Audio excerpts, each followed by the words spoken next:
min ni fara ɲɔgɔn ka jɛkulu ye EMK n'o ye Espoir pour Mali Kura, CMAC n'o ye Coordination Mouvement Association et Sympathisants du Cheikh respecté l'imam Mahmoud Diko, ani FSD Front pour la sauvegarde de la démocratie. Fara ɲɔgɔn kan kɛra ni hakilila ni laɲini min ye sigikafɔ kɛra. Sigikafɔ in k'a lajɛ gɛlɛya min b'an ka jamana kɔnɔ yala an ka hakilila ani an ka faamuya o ye kelen ye wa?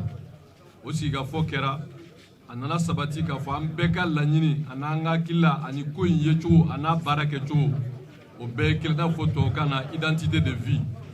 O baara kɛra ka kɔn ni sigi ɲɛ. O kunnafoniw aw y'o faamu. Nka nin baara in hukumu kɔnɔna la a fɔra faso jama bɛɛ de ka baara don, faso jama bɛɛ. O de y'a to kuma laban na an bɛna walawalali ko la. Nin baara in laɲini ye laɲini kelen de ye. K'a fɔ an ka jamana bɛ gɛlɛya min kɔnɔ, a gɛlɛya a dogolen tɛ mɔgɔ si la. O gɛlɛya dɔ ye jamana yɛrɛ bɛ sigi ni hakilila ni laɲini minnu ye, o ye kalanko ye. An ka kalan banna jamana kɔnɔ, kalanyɔrɔ nafolo dunna, kalan tɛ jamana kɔnɔ, o ye misaliya kelen ye. Misaliya filanan ye min ye ni da magara la k'a fɔ o ye gɛlɛya dɔ ye. O gɛlɛya dɔ ye k'a fɔ an ka jamana in kɔnɔ n'i y'a ta k'a lajɛ anw bɛɛ bɛ ɲɔgɔn sɔrɔ lakana min na o bɛ sabati ni an ka sɔrɔsiw n'o ye an ka wolomasigi tabagaw ye. Olu nafolo min kan ka bila olu ka bolo kan pour que u ka jamana lakana, olu bɛ gɛlɛya min kɔnɔ bi, u bɛ tɔɔrɔ min kɔnɔ, u bɛ degun min kɔnɔ, a sababu tɛ dɔwɛrɛ ye o nafolo o kan ka don sira min na o détournera. O kɛra sababu ye bi an ka sɔrɔsiw n'an ka polisiw n'an ka gendarmew n'an ka gardiw u bɛ o gɛlɛyaba in kɔnɔ. Gɛlɛya ye filanan ye min ye anw ka jamana sigilen don jago de kan. N'i y'an ka économie ta k'a lajɛ bi secteur privé u bɛ gɛlɛyaba kɔnɔ bi, u bɛɛ b'u sen tɛgɛ kɔnɔ k'a da corruption ani yɛrɛsagokɛ ani fanga tilanigi o kɔrɔ ye mun ye k'a fɔ président Ibrahim Boubacar Keïta a n'a somɔgɔw a n'a nɔfɛmɔgɔw ani maa minnu da bɛ file kelen na u kɛlen bɛ ka jamana kɛ u sago ye jamana sariya bɛɛ lajɛlen sɔsɔli kɔnɔna la. K'a yira k'a fɔ fana an ka jamana in gɛlɛya wɛrɛ min bɛ yen n'o ye an ka le monde paysan olu bɛ gɛlɛya min kɔnɔ bi a sera a kundama la, olu bɛɛ tɔɔrɔlen don jamana kɔnɔ. Nka min ka jugu a bɛɛ ye jamanadenw yɛrɛ mago bɛ min na n'o ye u ka lakana ye, bɛɛ bɛ degun kɔnɔ bi. Jamana kɔnɔ kalanyɔrɔw datugura a ka ca kalanyɔrɔ 700 800 ye minnu datugulen don jamana kɔnɔ. O dɔrɔn tɛ kuma u y'a walawala k'a yira k'a fɔ min bɛ tali kɛ corruption na a nana kɛ sababu ye ka nin gɛlɛya ninnu bɛɛ ka juguya. O de y'a to an ka jamana lakana kun kan ka sabati kɔrɔn fɛ dɛsɛ kɛr'o la, camancɛ la dɛsɛ kɛr'o la, jamana fan bɛɛ bɛ insécurité la parce que nafolo min kan ka don lakana na olu détournera. O misaliya ye a b'a kalama programmation militaire o nafolo ŋanamuna min ye avion cloué au sol ɲɛma sɔrɔla, min ye fo ka taa se engrais feerela ma ani blindé carton j'en passe. Donc o b'a yira k'a fɔ jamana nafolo a kununa. Nka nin bɛɛ lajɛlen a tɔɔrɔ n'a kɔlɔlɔ bɛ jamanadenw kan. Bɛɛ bɛ se ka min faamu n'o ye misaliya ye, ji tɛ jamana kɔnɔ bi, mɔgɔw bɛ si ka ji ɲini yɔrɔ caman hali Bamakɔ yan. Courant o kɛra i b'a fɔ komi n'a fɔ awa mɔgɔw bɛ taa saraka de ɲini, courant tɛ jamana kɔnɔ. Min fana ka jugu a bɛɛ ye karamɔgɔkɛ da magara la n'o ye an ka professeur ye monsieur le ministre, o de ye k'a fɔ nin gɛlɛya in bɛɛ dulonnen don mun na o ye jamana maracogo jugu ye. Parce que ni nin gɛlɛya bɛɛ kɛra démocratie ko an kana mankan t'a la, bere t'a la, gabakuru t'a la, ko ka élection de kɛ faso jama mana danaya da maa minnu kan yɛlɛma bɛ kɛ pacifiquement démocratiquement. Nka u y'o fana daraki. O misaliya aw y'o faamu kabini président sigi an tɛmɛn'o la député sigi nana yira bɛɛ la k'a fɔ kuma recruter peuple bolo pacifiquement démocratiquement u ka dirigeants choisi. Donc bi bɛɛ y'a faamu école o datugulen don, école karamɔgɔw bɛ gɛlɛya la, écoledenw bɛ gɛlɛya, bɛɛ bɛ gɛlɛya la, nafolo ma sɔrɔ 50 milliards. Nka an y'a ye Covid 19 min fɔra n'o ye banajuguba min bɛ diɲɛ kɔnɔ u nana ko miliyari 500 b'u bolo. Donc jamanadenw y'a faamu k'a fɔ on se moque de la République. Nka kɛlɛ tɛ, ale yɛrɛ ɲumana président Ibrahim Boubacar Keïta, kɛlɛ tɛ, kɛlɛ ko tɛ koyi, jamana ko de don.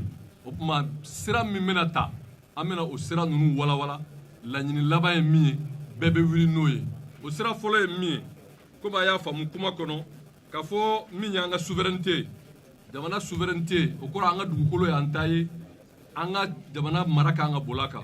Bi an ka jamana sago tɛ jamana la. Min kɛra Kidal ante wala ko la peut-être ñingal na jabi ko na wala on va ira ka fo même les prérogatives qui relèvent du président de la République aujourd'hui est piétiné. Oh, jamana lakana obe sabatini siramiye no yanga surasu police gendarme gardu ni bela jeda fo les forces armées de défense et de sécurité na folo mina fo la programmation militaire beya do détourner la na machi coupable maye bien ni na sendale no bien ka bien te ye o minye asabanaye awon jamana sigile no jago de ka secteur économique privé bi régime clanique chaotique corrompu du président Ibrahim Boubacar Keïta jagokɛla min ni min t'u ka ko in kɔnɔ o bɛɛ bɛ k'i yɛrɛ ɲini maa minnu tɛ jagokɛ olu de milliardaires ye maa minnu tɛ secteur privé la milliards b'olu de bolo donc en violation de toutes les lois de la République o corruption kɛlɛli bi anw m'an yɛrɛ y'o la o min ye ka kuma nɔgɔya pour que wagati kana koron nin bɛɛ lajɛlen min ka jugu a bɛɛ ye o de ye k'a fɔ ni nin gɛlɛya kɛra an ka sabali ko mankan t'a la ale yɛrɛ ko Buwa ko kɛlɛ ko tɛ jamana ko don Buwa bɛna bila cogo jumɛn na an ye bɛnkan min ko la o de ye k'a fɔ a bɛna fanga bila démocratiquement parce que le pouvoir c'est pour le peuple, par le peuple et pour le peuple. C'est par le peuple, pour le peuple. Donc on l'a démocratiquement, pacifiquement au Bahreïn le 5, je dis bien le 5 juin, billet Sibrié, Dimashi, Téné, Tarata, Araba, Alamsa, Juma do ni ala Juma irana ni ala sona, place de l'indépendance, symbole de l'indépendance du peuple du Mali, ni Juma jigina, parce que jama bébé ɲɔgɔn sɔrɔ yen, ka taa fɔ ko courant tɛ ayi o tɛ, ko ji tɛ o tɛ, avion coulé au sol o tɛ, engrais ferlaté o tɛ, min ye école datugura o tɛ, min ye jagokɛlaw tɔɲɔna o tɛ, min ye mɔni paysan tɔɲɔna o tɛ. Maa min y'o sababu ye président Ibrahim Boubacar Keïta n'a ka régime o kuma président on va demander sa démission, il va démissionner. Il démissionnera. Est-ce que vous êtes prêts pour le vendredi pour que le président démissionne? Donc, Niala Sona Djoumado, l'histoire démocratique de notre peuple, le peuple reprendra sa démocratie, son pouvoir, c'est le pouvoir du peuple, par le peuple et pour le peuple, sans aucune violence, pacifiquement, démocratiquement, en bon. Mais comment est mis au comment fora, au comment on est kafo, mis ni kele beye, insécurité min fora, nous honorable Soumelaye, ani Mamounu, ni Clément, ni Mawero, ani les citoyens anonymes, fait nous ou ka kele beye kafo démocratie ka sabati, en bede be fora nyonga, o fora nyonga ona, am yakli sera mi makli basse mima. Mi est Cheikh Oumar, Premier ministre Cheikh Oumar Sidibé, Cheikh Modibo Diarra, aga mogo be aka fo aben ko ina. Mi est parti wérowe ou be kenenka. O kuma a bébé an se ka befo firdi fana bea. Awa mi école karamo enseignant anu bébé bolo be nyogon bolo. Juma do an bébé bo pour que le région bébé nyogon soro magoya. Le président Ibrahim Boubacar Keïta rendra le pouvoir au peuple souverain du Mali le vendredi démocratiquement, pacifiquement, il démissionnera. Salam alaikum.